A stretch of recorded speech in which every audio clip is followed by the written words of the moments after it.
Hi, I am going to talk to you guys today about inspiration. And I get a lot of questions from people. How do I get started? I just don't know what to do. I'm overwhelmed. I can't draw. What should I do? So I want to talk to you guys a little bit about that. And being a creative person, I don't have that many problems with inspiration. However, it did take me practice to get to the point where I am now. So I've been a full-time artist now professionally for over 4 years and have been doing art my entire life. But I did struggle, especially when I didn't think that I was an artist, to come up with inspiration and where do these ideas come from, and if you feel like you can't draw, how do you get to the point where you can draw? And YouTube is always a really good place for that. There are so many resources out there and artists who are just willing to share, like I am. I love to share what I learn along the way. But for bead mosaics specifically, I want to encourage you, there are a couple of things that you can do to get started. And one of those is to take a look at coloring books. So I buy a lot of coloring books because when I travel, I love to color in the car. I've always loved coloring. It's been something I've done since I was a kid. Now I just do it a little more sophisticated with more expensive pencils, but I still color. And so coloring books are a really, really great way, especially with all the adult coloring books that are out there now, to get ideas and inspiration. And some of the ones that I have here, for instance, this one is specifically designed for stained glass. So it mimics floral mosaic stained glass. And so you could easily take this drawing off of the front and put that toward a bead mosaic. Some of the patterns in a lot of these books can get very complicated in that they're a little too detailed, like this. This is serious amounts of detail. You don't want to get yourself involved in something like that to start with. But something like this is one that I actually started coloring when I was traveling, is great because it gives you lines for the trees, and then you can use beads for the flowers or change the flower shapes or whatever. But this gives you a really good idea of how those lines are done for trees. Here's one with ginkgo leaves. And these are ones that I just pulled out randomly that I had in my coloring book. Now, something like this is beautiful, but you're going to want to simplify this a little bit. And I'm going to talk to you about that in just a minute. But even something like this, which is just a straight line drawing, gives you ideas on placement for specific beads. And then you can incorporate different shaped beads in the different layers, and then do beads on the background. So something as simple as this can really give you a neat way to start working with your bead mosaics. This is another book that I found, and I get these a lot at Ollies. I don't have Ollies anymore, but they're all over the country, and they usually have a really good book section with lots and lots of coloring books. But something like this is super complicated, and it's really, really cool, but we can simplify this and just take the outline and don't worry about what's going on the inside. You can kind of figure that out for yourself based on the beads that you have. One of the great things about bead mosaics is that you are using what you have. And a lot of people approach me all the time, oh, I have thousands of beads at home, I just love beads, but what do I do with them? Well, you can make something like this and use up thousands of beads. So this is a great thing. And then another thing, and this actually inspired one of my earliest pieces. This was a folder that I got from Laminart. I used to be in the interior architecture business, and they make laminate toppings. And they gave me this folder at some sort of a venue. And I just loved the visual on this. And so I created a watercolor painting based originally on this. And then one of my first bead mosaic pieces was taking that watercolor painting and converting it into a bead mosaic piece. But this, just taking these outlines makes for a beautiful piece. And maybe the colors are inspiring to you. Maybe you want to change this to a blue instead of a yellow, or change that to pink instead of a brown. You know, inspiration can come from anywhere. You can also go online. Pinterest is a big inspiration source for people, but they have great stained glass coloring book patterns that are free. And so you can download those. Stained glass patterns work really well for bead mosaics. Typically we eliminate some of the lines, but you can use those lines really well for just about anything. So once you have your idea, and I am going to go ahead with one of these butterflies to use as an example on what to do to get started. So let's go ahead and look at, let's see. Okay, well, we'll do this one. I'm just picking this out because it has simple lines. Now, the next thing that you're gonna want to do is to pick your size. Now, I suggest if you're starting out that you start out small.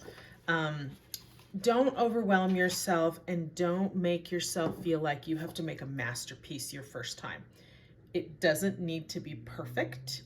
I'm going to show you my first piece. So this is my first bead mosaic. Now this has a lot of do not do's on it, but my thought was the fall leaf colors, and I used what I had on hand, which was wire and these different shades of beads. Now, wire I don't recommend, and because you have me with YouTube videos telling you better ways to do it, I hope you don't make the same mistakes that I made with this one. But just to show you that this is not about perfection, this is about having fun. This little board is a 4x4 board that I had laying around in my craft supplies. I have always been a craft store junkie, so I've always kept a lot of craft supplies around. So I grabbed what I had. I had beads, I had wire, and I had board, and I had gold paint on the edges. And so I did with what I had. So don't act like you have to be the master. What I create now is after 10 years of practice. So don't stress yourself out. So you're gonna wanna get your surface. Now, you can use any type of surface. I do not recommend canvas because you're going to probably be cutting things or poking things, and canvas can get ruined. Canvas also has a tendency to stretch over time with the weight of the beads, because beads are not light. But you don't have to start expensive. This type of thing comes from Walmart, and it costs about $1. They sell these types of things at the dollar store. You can get them online. This is not primed, but this is solid wood, so you can prime it with regular gesso, acrylic gesso that you get at the store, or paint primer. I use house paint primer. I tend to like it better. It's a lot cheaper, and I just had that laying around at the beginning, and it works. So if you get something like this in wood, then definitely prime it first. But you can also get something like this. This is a 6x6. This is what I'm going to start with for you today. And we sell these on the beadmosaic.com website. They're already primed and ready for you to use. And this is made of MDF, so it's really stiff. And we have standard sizes, 6x6, 8x10, 9x12, and 11x14, so you can put them in a regular frame. So I'm gonna do, this is a 6x6. Now this doesn't fit on there, obviously, or it'd be too tight, but I'm just gonna do part of it. So what I wanna do now is I want to draw the image. Now, for those of you who feel like you can't draw, you don't have to worry about it, because there's this really fabulous product out there that you probably forgot about called trace paper.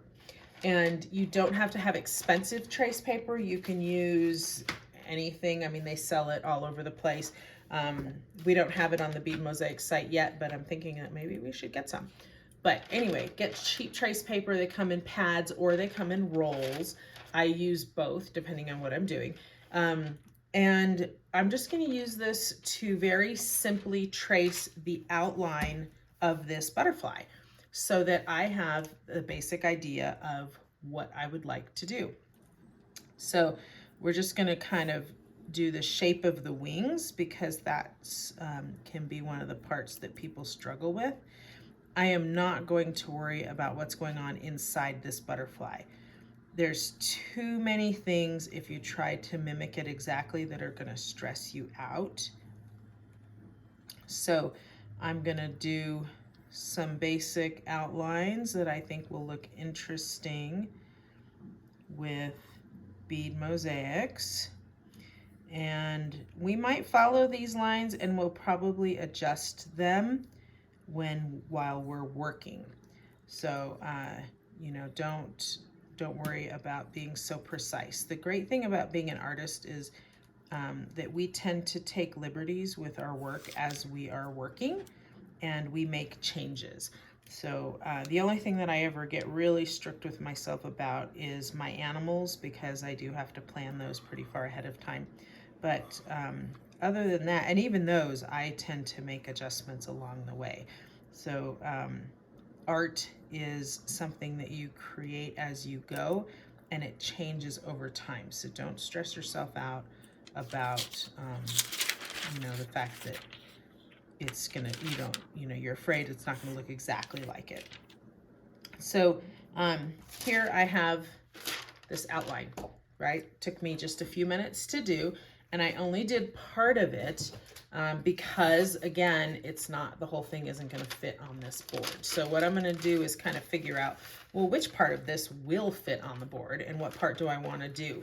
Now, like I said, I'm starting small. This is a test. This is, do I like this? Is this fun? Am I having a good time? I don't want to invest in a lot of beads. I want to do something that I can use what I have in-house. So, so don't stress about it. So just do something fun. I think I'm going to do something like this.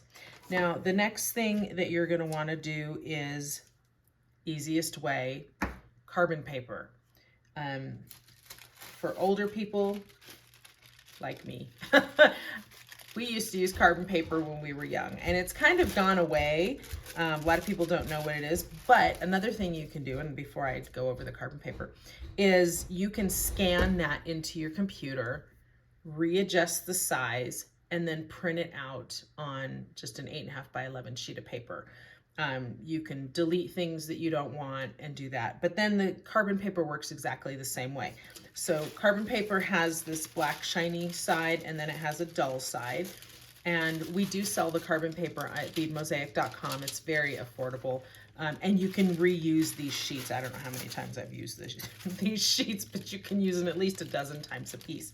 So what you're gonna do is just set that on your board. And then I'm going to take the design, I'm going to figure out exactly where I want it on my board, and I'm going to set it on there. And then they sell these little styluses. Now you can use a pencil, you can use the back of a pencil, a pen. If you have a bead sticker poker top, you can use that. I happen to have these styluses, so I'm just going to use these. So we're going to lay that down. We're going to figure out where this butterfly goes, and then we're just going to start tracing.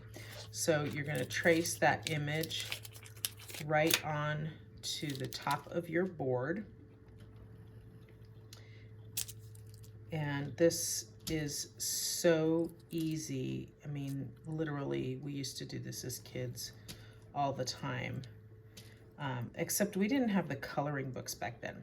The nice thing about doing this on trace paper that I have found is that you can combine multiple things together. So if you want to do a really big image, and again, you feel like, I can't draw, I don't know what to do, you could take 5 or 6 of these butterflies out of this coloring book, get one sheet of trace paper, and trace 5 or 6 butterflies in different positions onto the trace paper.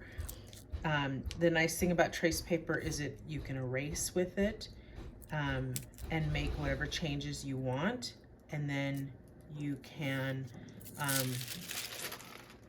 yep, so there it is. So you can make changes, and then when you're done, that's when you put it on your board, so that there's no commitment level. Yes, you can do that on a computer, but I find that, and this comes from years of teaching drawing, because I was a professor of architecture for many years.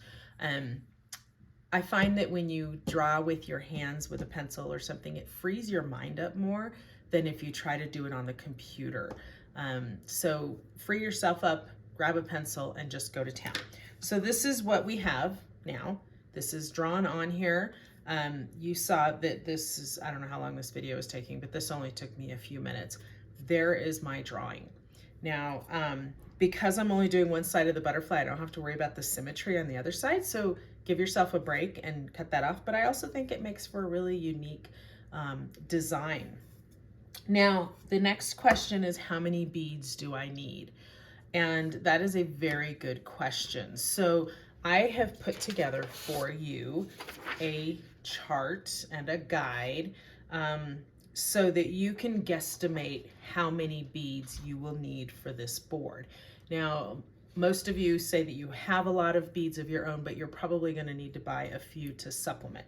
So the way this guide works is, and this is going to be available on the beadmosaic.com resource page. It'll have a download on there as well. And it goes along with the adhesive download, and there's going to be several others on there. But this is the one to get you started with. But right here it talks about size 11 seed beads versus 6/0 seed beads. How many beads does it take to cover a certain area if you're going to do them random, which is the way most of my work is done, or you're going to do them straight. And the lined up beads are more like your traditional beadwork, your embroideries and your tapestries. That's kind of the measurement that goes by. So, and then there's also one here for like a triangle shape area or a circle shape area, just so that you have that reference. And then in the middle, it gives you the measurements. So a tablespoon of beads is 12.5 grams, which is the same as half an ounce of beads. It will also, a tablespoon is also equates to 1,400 beads, size 11, and 225 size 6/0 beads. So definitely a big difference between those. But just so you know, like as far as buying goes, what you're going to need. And then as an example, an 8x10 bead mosaic, which is smaller than a standard size sheet of paper, will use about 440 grams. So that's just shy of a pound of beads to cover the whole thing, which is a lot, but it can, those are just if you did the entire thing in seed beads. Now, I encourage you to use your jewelry beads, to use bugle beads, to use old jewelry. A lot of people have old jewelry, and on butterflies like this, old jewelry is great because you only need one, and you can put something fun right there. So a lot of times I will do, for something like this, I will take my, and you guys all probably have this, your bead soup area, where all your miscellaneous old beads go that you only have one or two of, and pick from here to do the design for this. It's a lot of fun to challenge yourself to do that. And again, you're not doing a masterpiece. You don't have to worry about selling this stuff right now. So even if you want to do this as a business, don't think of this, and don't ever think of your work as just being for sale. You want to do it for yourself, for your own enjoyment. So you can come in here and use these bead soups. They've got a bunch of different bugle beads over here. I've got some leaves that we can incorporate in here, some little heart-shaped beads. I mean, there's all kinds of fun. I never know what's going to be in here. So, and this is just my bead soup area. But, you know, whatever you have, just get it out, use it, don't be afraid, and then start gluing it down. Now, I'm going to end this video here because there are several other videos on the different techniques that you can use to do outlines and the glues and the different types of things for that. So we are going to, before I finish, I do want to talk about the edges. And you're going to want to watch the video on EVA foam or acetate to cover the edges, because if you ever want to frame this, you don't want to take your beads all the way to the edge, which was one of the mistakes that I made on my first piece. This didn't need a frame, but if you want to frame your pieces, then you're going to need 1/4 of an inch on the edges so that the frame doesn't damage and smash your beads. And that's what that acetate is really good for. So watch that, make sure you watch that video to continue. But I hope that I have inspired you to get started and just pick an idea and go with it. Don't be afraid. Another thing that you can do to get started if you don't know where to go or what to do is to order one of our kits. And just to go over it super quickly, the kits are 8 by 10 in size. I did them standard so that you can use your own frames for those. And they come with your design already printed. It's on an MDF board that's already primed and ready to go. If you're doing an animal, they're already going to have their eyeball glued on there, so you don't have to worry about that. And then they come with everything that you need. So getting over that learning curve is going to be a lot easier because you don't have to invest in anything. You've got your bead packets, you've got the lines to make it with, and then the board, as well as the instructions and a design sheet. So your design sheet is going to look something like this, and there's also a YouTube video that I walk you through it. So if you are having just brain block and you want to start but you don't know where, kits are always a good place to go to get started, because that's the fun of it. Just do something random and fun and out of your comfort zone, and don't worry about it's just beads, it's just a board, it's not your lifeline. So enjoy. I hope you have fun, and when you do get these done, I would love to see them on the Bead Mosaic Facebook group. I hope that you have joined that because there's a lot of really incredible ideas that people have. They're always willing to give advice if you have questions on there, and I am willing to answer questions if you want to message me as well. But they are an incredible resource to ask questions of. So, and if you need more supplies, don't forget beadmosaic.com. We have a lot of the different supplies. The only thing we don't sell are the beads, and I hope you've got a good stash of those to start with. If you need anything else, let me know. Thank you. I hope you have a great day.